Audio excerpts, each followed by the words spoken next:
Christian Petracca was fascinating on this, Caro. This is a fascinating insight on radio today. He let his guard down the Melbourne Star about the fan base at Melbourne and the attendance. It's two losses. We need a crowd first to actually get ourselves going. No one comes. When you come out there and you only see really 30,000 there, it's pretty... Why are numbers down?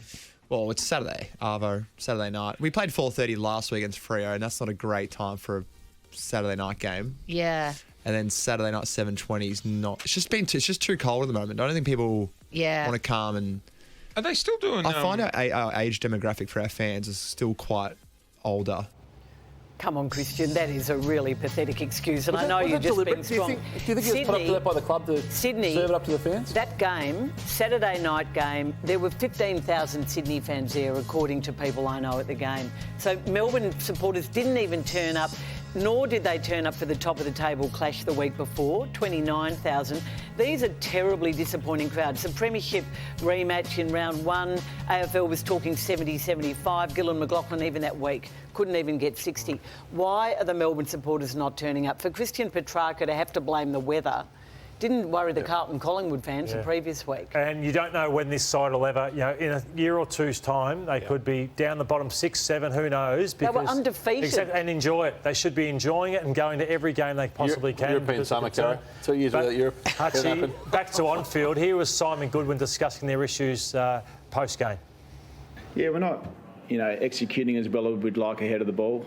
Some of the delivery certainly isn't the best at times either, so we've got to work on some connection forward to centre. We generated enough turnovers in the game tonight to hit the scoreboard better than what we did. There's no doubt about that. So we'll look at the mix of personnel, but also look at our method within that. As I said, we generated enough turnovers, but I think it was 8 goals to zip in turnovers. So we need to find a way to execute better going inside 50.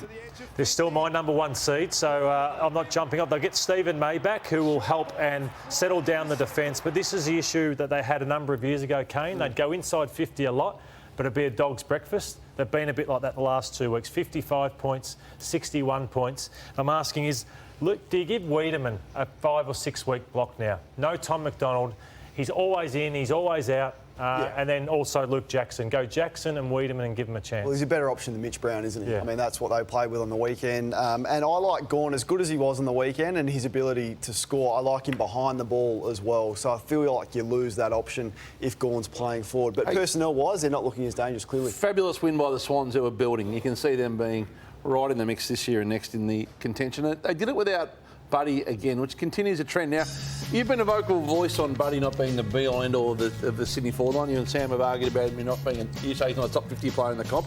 Have a look at these stats here. Last year, 4-1 without him. This year, 2-0 without him. That's a small sample size, 85%. And then with him, 11-7 and 6-4. Craig, the reason they beat Richmond the week before was completely because of Lance Franklin. I'm not disputing any of that. I'm just laying out the numbers for you to make sense of for me. Yeah. And Kane, this is what Logan McDonald does with him and without him. He's a 3-possession better player in the last 2 years, a double score involvement, and he kicks 2-7 v 0-8. 3 times the output in front of goal. Well, he's the future, and I feel like there are options with Franklin that you can have. There's still clearly a better team with him in it. He's not a top 50 player in the game. I know we've spoken about that a lot, but could you play him up on the wing, Lordo, or could you get him outside 50 more so he isn't that commanding presence inside 50? Because you see Buddy leading at you, it's almost impossible as a midfielder not to kick it to him, and it becomes too predictable for the oppo. Yeah, I think it's a real challenge for John Longmire over the next, 18 months, how he plays Buddy and manages Buddy to get the best of McDonald, who's the number one now, and Reid. What Reid did on the weekend, I've never seen Reid play like that in my life, and I think without Buddy there, his confidence grew. So I think playing him higher would be a good thing. Could he be a Matty Richardson and spend 18 months playing on a wing and troubling opposition players? Because he's such a great athlete and a beautiful kick of the footy inside 50, and then you don't become as predictable. Love the Paddy McCartan's story. He spoke to Fox Footy in one of the best interviews I've heard this year. Yeah, I don't know. It's hard to explain to people. I don't think there's that many people that have played footy with their brother, and I just love him to death. And he's a big reason why I was able to, come back and get through what I did. And I don't know, mate. It's hard to talk about. I get a bit emotional talking about it, to be honest. Just love him that much. How wonderful is that? You don't see that raw side of footy too often. Hard to know whether he or Sam Docherty, obviously Sam Docherty, who's having such a brilliant season, is the story. A great reminder of what's great about our game.